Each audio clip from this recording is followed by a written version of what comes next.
Incorporated.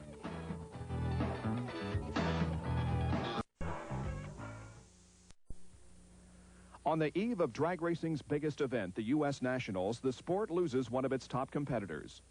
1989 NHRA Top Fuel champion Gary Ormsby died Wednesday afternoon after a bout with colon cancer. Gary was used to dealing with adversity.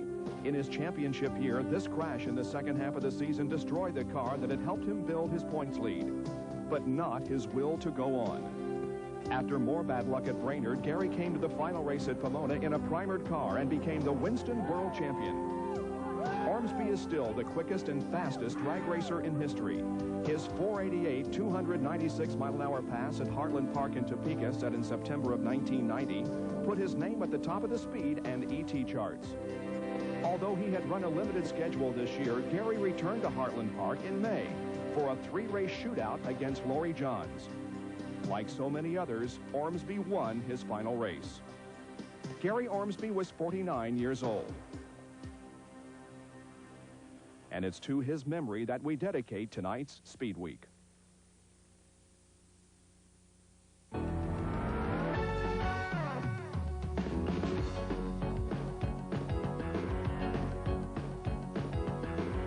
Speedweek is brought to you by Dodge. For performance, quality, safety, and value, welcome home, America. From Indianapolis Raceway Park, side of the 37th annual NHRA U.S. Nationals, welcome to Speedweek. I'm Bob Jenkins. We returned to Thursday night for at least the next 2 months, and we're glad that you found us. Benny Parsons will be along in just a few minutes with a report on Sunday's Southern 500 Winston Cup race from Darlington, South Carolina. But first, the city of Indianapolis has come alive with race fans for the second time this year as thousands pour in for the oldest and most prestigious drag race of them all. Crews arrived late last week and moved into garage space normally occupied by IndyCar teams, just down the road from the Indianapolis Motor Speedway and Raceway Park. Here at IRP, workers have been putting the final touches on over $2 million worth of improvements that we'll talk more about later. There are signs all over the city welcoming race fans. And just like the month of May for the Indy 500, hotel rooms are hard to find. Speedweek! Yeah! Drivers spend nearly a week here, and when they're not racing, they're doing interviews and making public appearances. It all adds up to the most hectic, pressure-packed weekend of the year. It's the U.S. Nationals. I mean, this is drag racing's Indy 500. And just the emotion coming into this race, it's higher. I think this race is real important. It's one that you need to win a few times in your career to make a name. Prudhomme, who is in his second year of Top Fuel competition, had a rough transition from funny cars and didn't even qualify for the U.S. Nationals last year. He led the Top Fuel points earlier this year, but has now fallen to third. The defending Top Fuel and U.S. Nationals champion Joe Amato is once again at the top of the heap, and he's trying to become the first 4-time world title holder. Well, that holds a special place in my heart. I mean, that's something you can do. That's the big picture, you know. We're really we're keyed in on that, and it's going to be tough. So we've got a little bit of a lead right now, but Kenny Bernstein is really right there breathing over my shoulder and putting a little pressure on. So we got to just kind of try and do what we're paid the big buck to do and go out there and be steady. The points battle is almost as close in funny cars. The 90 champion and current points leader, John Force, won his 5th of the year 2 weeks ago at Brainerd, adding to his lead over Mike Dunn and Jim White. Indy's a major turning point. You take McCullough, Dunn, and Lion Punch team, they're going to take any new ideas, any extra money, any new parts, and they're going to throw it at us to try to make the turn here. This is a major event, and these are real muscle cars we're talking about, guys that know how to run these teams, and this car is still searching. We've been stuck on 520. It's made us consistent, but it's not what it takes to outrun them when they're on their number, and Indy's the place they're going to be. In pro stock, last year's world champion Darrell Alderman is back at the top of the division this year, and although he's won just about everything there is to win the last 2 seasons, the U.S. Nationals title has eluded him. We have problems here at this track, slipping the clutch and spinning at the same time. Our car is the shortest pro stock car out there, and we seem to have problems getting down this track. Alderman and the others began their quest for the title today. The finals are on Monday, and in between, the Big Bud Shootout for funny cars on Sunday. Another traditional Labor Day weekend race is the Southern 500 at Darlington. It's NASCAR's oldest super speedway event dating back to 1950. Benny, is pretty quiet there now, but there's going to be a lot going on this weekend. Yes, Bob, David Pearson is going to be inducted into the National Motorsports Press Association Hall of Fame here Friday night. Saturday afternoon is the big Busch Series race, and Sunday, the Southern 500. Now, you mentioned Joe Amato is going for his second U.S. Nationals in a row. Dale Earnhardt is here this weekend going for his third Southern 500 in a row. But he'll have to have a lot better luck than he did at Bristol, Tennessee last Saturday night. Dale was one of several drivers to experience a cut tire, and although he went on to finish 7th, he lost 9 points to Ricky Rudd and has only a 60-point advantage going into Sunday's race. And Ricky won here in the spring. But when you talk about bad luck, you have to mention Jimmy Spencer, who led most laps and appeared to be on his way to his first victory until his throttle linkage broke. He ended up 15th. Alan Kawicki came back from a 2-lap deficit and survived the treacherous Bristol banks in recording his first win of the year. Bob, there's one driver who hasn't competed in a Winston Cup event for 3 months. He's going to return to action this weekend. Kyle Petty suffered a broken left leg in this crash during the running of the Winston 500 at Talladega in early May. His was the only serious injury, although the crash involved a good portion of the field. Kyle came here to Darlington last week and ran 150 miles on 2 consecutive days and pronounced himself ready to race again. Bobby Helen, who's replaced Kyle Petty the 3 months he's been out, is now looking for a ride. During the run of the race at Bristol last Saturday night, we announced that Jeff Bodine will be driving for Bud Moore in 1992, and Morgan Shepherd is going to move over to the 21 car. But those contracts have yet to be signed. The Stavolas have announced that in 1992 they'll be racing Fords instead of Buicks with Rick Wilson as the driver. And Richmond has announced that their dates will change a little bit next year. They'll run the Richmond 400 on March the 8th. There will be an open date between Daytona and Richmond. Rockingham will be March 15th, the Winston Cup event. Bob, back to you there at Indianapolis Raceway Park. By the way, what do you know about straight line racing? What do I know about drag racing? About as much as you know about whitewater rafting. In case you missed Buffet Benny last Saturday night, our friend was shooting level 5 rapids on the Nolichucky River en route to his favorite Bristol eating place. I'm tired. I'm hot. I'm hot. I'm ready.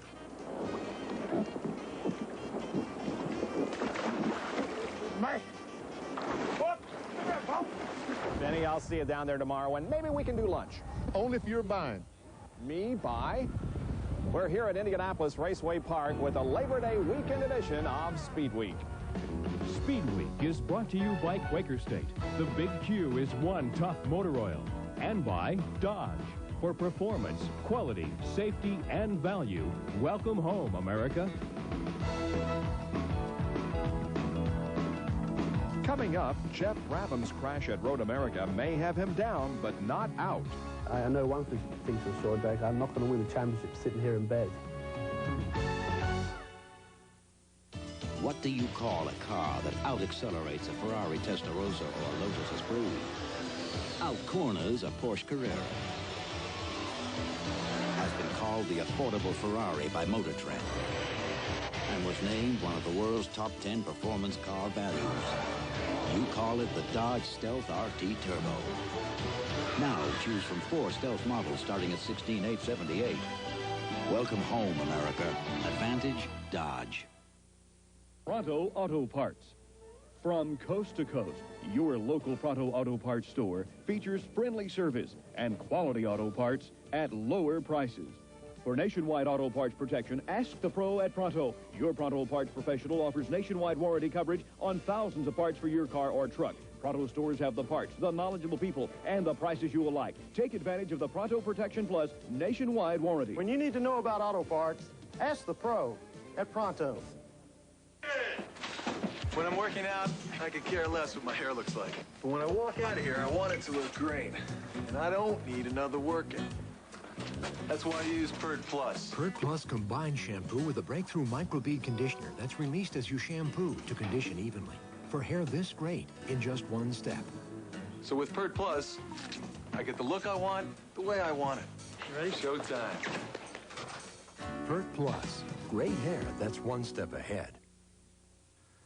Inventing is not for everyone, but if you have an invention or an idea for a new product, it's time to do something about it.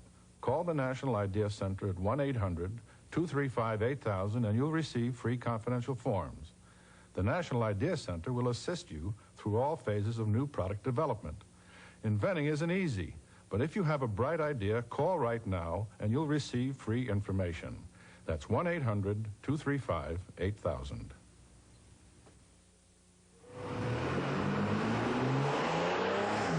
Welcome back to Indianapolis Raceway Park, home of the U.S. Nationals.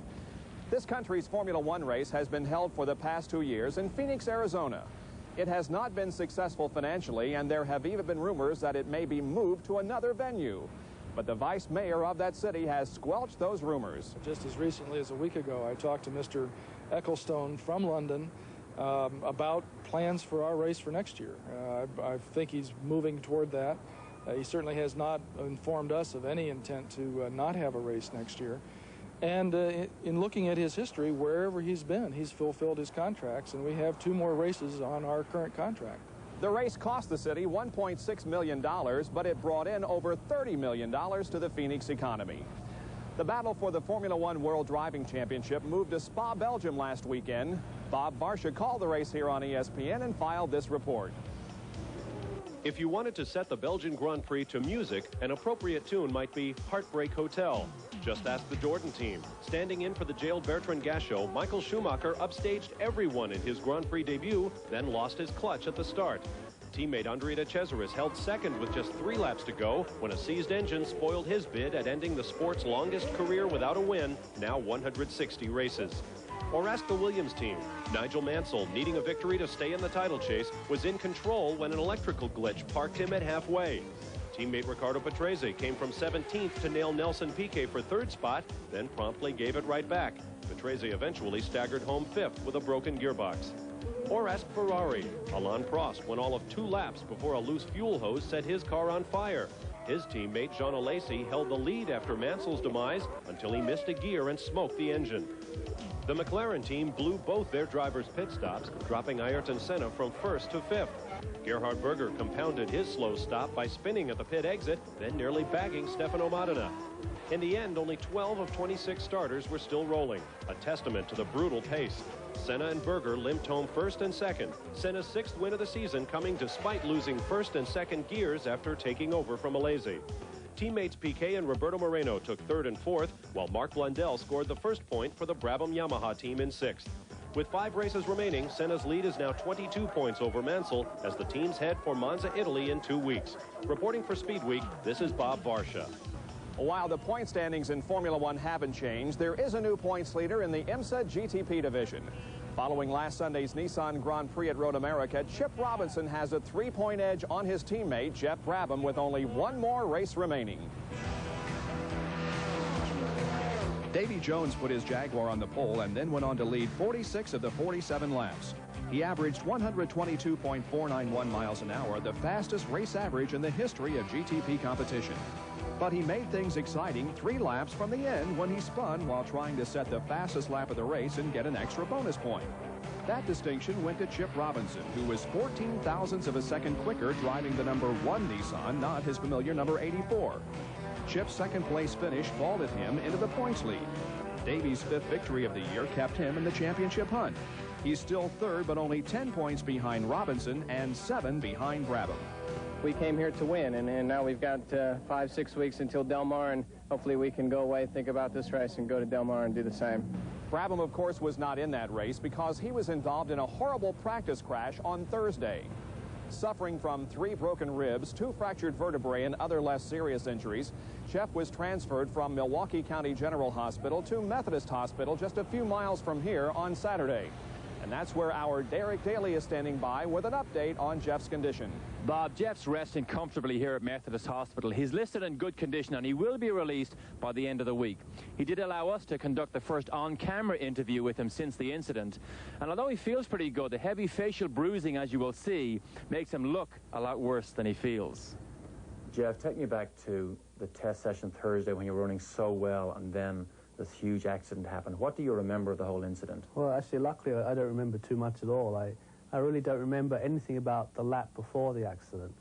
And the only thing I can really remember is going backwards for a split second, and then I remember looking at the ground from a fairly good height. And then the next thing I remember is being taken out of the car and put in a helicopter. So kind of luckily I didn't remember too much about it. If you had a similar accident in IndyCar, do you think the outcome might have been worse? I think, you know, particularly the Nissan itself, I think proved to be really a strong race car, and it certainly saved my ankles and my feet, having so much body work around and having such a strong race car. Plus my head wasn't, you know, out in the air, so it wasn't hitting the ground all the time. The only thing that really got my eyes here and everything, I think some of the telemetry or something inside the car broke free, and that hit me in the helmet as I was flipping and knocked me out. So, you know, I still got a pretty good whack on the head, whichever was in an open cockpit or closed cockpit, probably. Tell me about your recovery timetable from here now.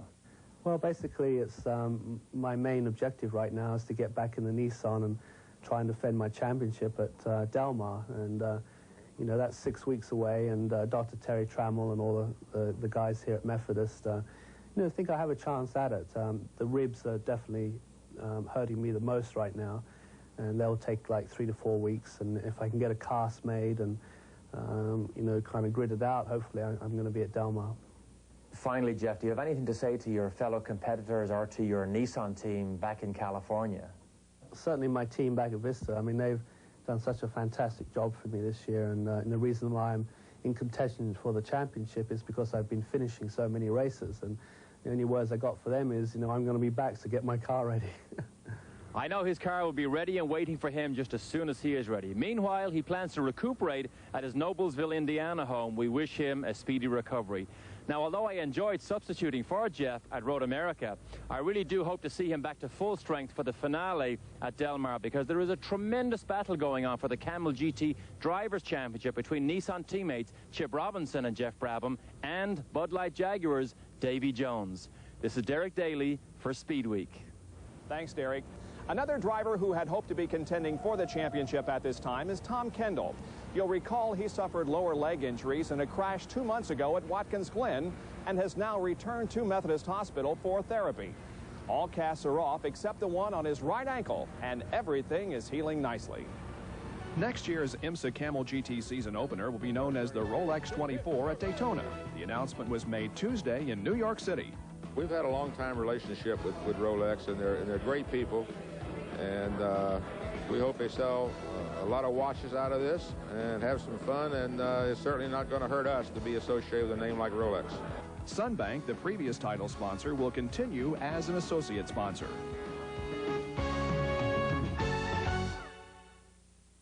Brand new for you, Dick Wallen's Midget Classics. Great wheel-to-wheel racing, just $59.95. Flat out for the checker. Call 1-800-992-VIDEO. Step into the Wayback Machine for Early Ascot. The Hut 100, indoors at the Astrodome. Call 1-800-992-VIDEO for Midget Classics. High-quality VHS, only $59.95. Visa and MasterCard welcome. Dick Wallen's Midget Classics for just $59.95. Call 1-800-992-VIDEO now.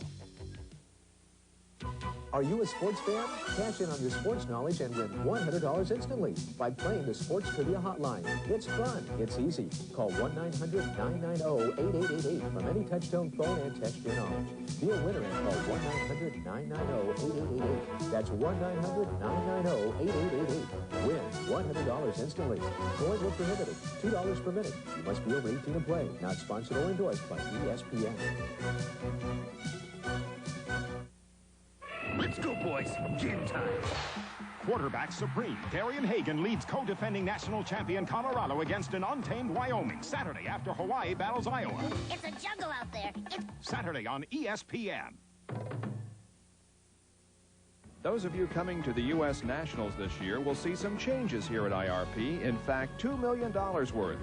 On the west side of the drag strip, 15,000 permanent stadium-style seats have been added. And behind that grandstand is the new 4-acre Winston Concourse, which includes 4 restaurants, huge canvas canopies, paved walkways, and restroom facilities. In general, we've just focused entirely on the paying spectator who comes in there and deserves as much comfort as he can get. It's a long show, and we're just extremely proud of the new Indianapolis Raceway Park. This multi-purpose facility also includes a 5/8-mile oval and a 2.5-mile road course where the very first IndyCar road race was held back in 1965. The kart PPG Series is in Vancouver, British Columbia this weekend for its second race outside of the United States. The most recent round was in Denver, the Texaco Haviland Grand Prix. And Chris McClure says the battle for the championship has suddenly become a three-way affair. On a day in which an unobstructed run was nearly impossible, Al Unser Jr.'s second victory ride of 1991 was fairly unique. Behind flawless service from his crew in the pits and a near-perfect drive in dice after dice with both contenders and backmarkers, Unser cleanly backed up his 1990 win on the treacherous Denver circuit. Similarly, a clear ride for Emerson Fittipaldi earned him second place, just 1.6 seconds adrift of Little Al, helping erase the memory of his heavy crash at Michigan just a couple of weeks ago. Beyond those two, there was plenty of trouble. Halfway through, Michael Andretti was a lap down, in part because of his collision with Bobby Rahal. My mistake, said Michael later, and in part because of a flat tire. That Andretti unlapped himself, picked his way through traffic, and outbumped Eddie Cheever for third, left many trackside feeling they had just witnessed Michael's best drive to date. Rahal wasn't nearly as fortunate. His car gave up 1/3 through, his second straight DNF. Running in third, Mario Andretti was collected by Scott Brayton's ricocheting car. Fortunately, no one was hurt. There were others, but also other success stories. Crew Sport scored its second top 5 in the last 3 races, with Scott Pruitt's 5th-place run. Willie T. Ribbs lost a valve spring early in the race, but nursed the old Cosworth home for 6th, further building Walker Motorsports' credential. And all of it compressed the championship race, with Al Jr. and Michael Andretti both a good deal closer to Bobby Rahal at the top. Reporting for Speedweek, this is Chris McClure. A.J. Foyt left Denver in a huff after Mike Groff crashed his primary car, and CART would not let him run the backup car because Foyt had not entered it. In an interview with Indianapolis Star reporter Robin Miller done last Saturday, Foyt was quoted as saying, "I think it's time for a new organization to be formed because there's a bunch of idiots running CART. I helped start CART, but not with some of the morons we've got running around now." No word on whether A.J. will be in Vancouver this weekend. Well, the Oval here at Indianapolis Raceway Park was busy last weekend, and for that story, we called upon our Saturday Night Thunder play-by-play announcer, Gary Lee. About a couple of weeks ago, they staged the Midget Nationals on dirt at Belleville, Kansas. And just last weekend here at IRP, they staged the first annual Pavement Nationals. Before the competition began, the drivers had a chance to recognize one of the best in the business, a guy who's been racing almost as long as A.J. 7-time USAC Midget champion and the winningest driver in USAC national midget history, Mel Kenyon, was honored in an emotional ceremony prior to Friday night's activities. Mel then went out and proved at age 58, he's still as racy as ever. Running third in his heat race, Kenyon pulled alongside Keith Butler, taking second. And then stayed on the bottom of the racetrack, taking the lead from Bev Griffiths going into turn 1. But Mel would fall out of the feature, which was won by Jim Hettinger. The next night, the big night for pavement midget drivers. A 50-lap feature would determine the best of the best. On the first lap, as Jeff Gordon was running fourth, his right rear wheel came off, causing him to lose control and slam the wall. He wasn't injured, and fortunately, no one was hit by the tire. Kenyon, who was fast qualifier, passed Rees for the lead. Could this be a script written by Hollywood? Well, Fox, on the inside in the white number 9, pinned Mel behind slower traffic and took the lead. A few laps later, Mel spun in a desperate attempt to get the lead back. When it was all over, Fox was standing in victory lane, having earned the title of first pavement nationals champion. Our congratulations to Stan Fox on his victory, and also to Stevie Reeves, who Friday evening won an 8-car, 8-lap Race of Champions shootout. We'd also like to say a get well to Mel Kenyon's wife, Marie Ann, who was recently seriously injured in a bicycle accident. Thanks, Gary. In a moment, the story of an unsolved mystery, the disappearance of the Bonneville salt flats.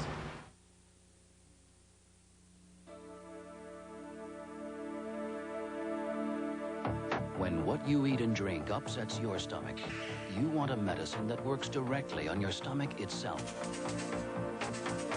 Pepto-Bismol. As it coats, Pepto delivers powerful medicine directly to your stomach, right where you hurt. It's powerful relief. Pepto-Bismol. It's real medicine for your stomach. It's one of the most technologically advanced, most rigorously tested fluids on Earth, relentlessly measured for maximum protection against the friction, the wear and tear, the heat and stress of today's engines. It is today's Quaker State. In Europe, in Japan, in America, Quaker State quality has passed the most demanding tests automakers can throw at it. At Quaker State, we don't just say we're tough, we're tested tough. The big Q is one tough motor oil.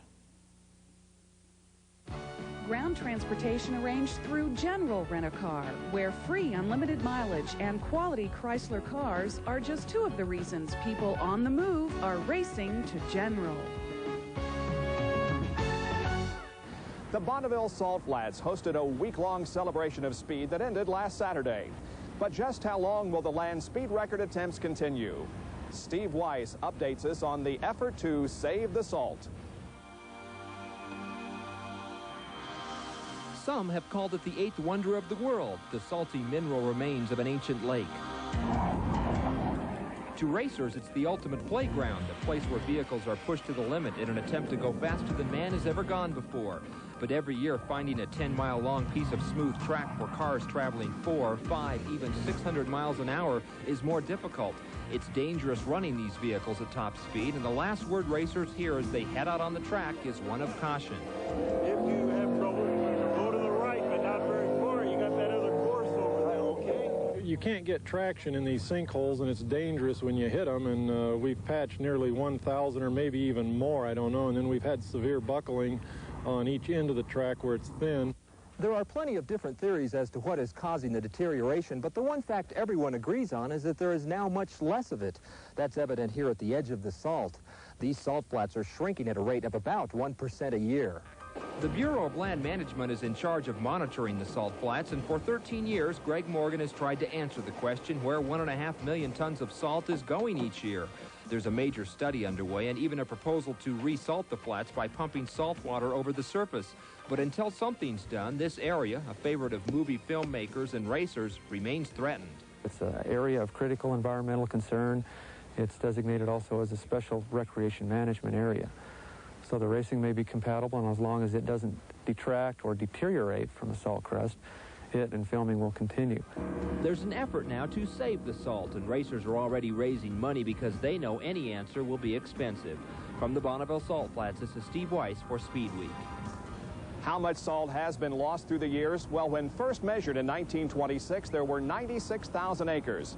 Now it's thought to be no larger than 25,000.